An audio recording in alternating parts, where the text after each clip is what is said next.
আমি এখানে যখন এলাম ও রুচি টুচি হয়েছে, খাচ্ছে দাচ্ছে, এখন ঘুমটুমও একটু হচ্ছে, এখন হাঁটাচলা একটু করছে।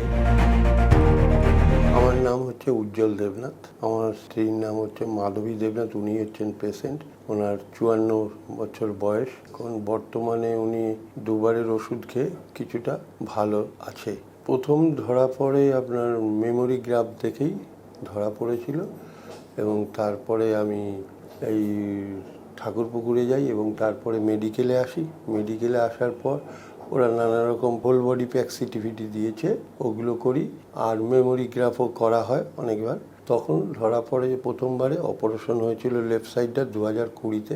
তারপরে 2025-এ তারিখ নাগাদ আবার একটা ফোলা দেখা দেয় ওইটারই অপারেশনটার ঠিক ওপরে বুকের সাইডটায়। সেইটা নিয়ে যখন হয় 6খানা সাইকেল হয়, তার 6খানা সাইকেলের পর ডাক্তার বলে যে ওরা আরও সাইকেল দিতে হবে। তো সাইকেল দিতে হবে বলতে আমি বললাম যে একটা হাতের উপরই তো সবসময় দিচ্ছে, তাহলে তো ভেনগুলো বসে যেতে পারে। তার জন্য ডাক্তারকে বলার পর ডাক্তার বললো তাহলে ওকে চ্যানেল তৈরি করে। তখনই আমার সন্দেহ লাগে এই চ্যানেলটা করা মানেই তো সে ডায়ালিসিসের মতন চ্যানেল একটা নিয়ে তার আরও নার্ভাস হয়ে যাবে। তখনই ওই মোবাইলের সাহায্যে আপনাদের এখানকার যে পুনর্জনের ইয়েটা দেখতে পেলাম, এবং আমাকে বলল যে এখানেই দেখাও আয়ুর্বেদিকে, এদের কোনো অপারেশনের বোধহয় ব্যাপার নেই। তো ওই জন্য আমি আবার চলে এলাম। আর কেমো দেওয়ার পর কি হয়, ওর খাওয়া দাওয়ার রুচিগুলো থাকে না থাকাতে এখানে এসে দেখলাম সেই রুচি টুচিগুলো ঠিক। আমি এখানে যখন এলাম ও রুচি টুচি হয়েছে, খাচ্ছে দাচ্ছে, এখন ঘুমটুমও একটু হচ্ছে।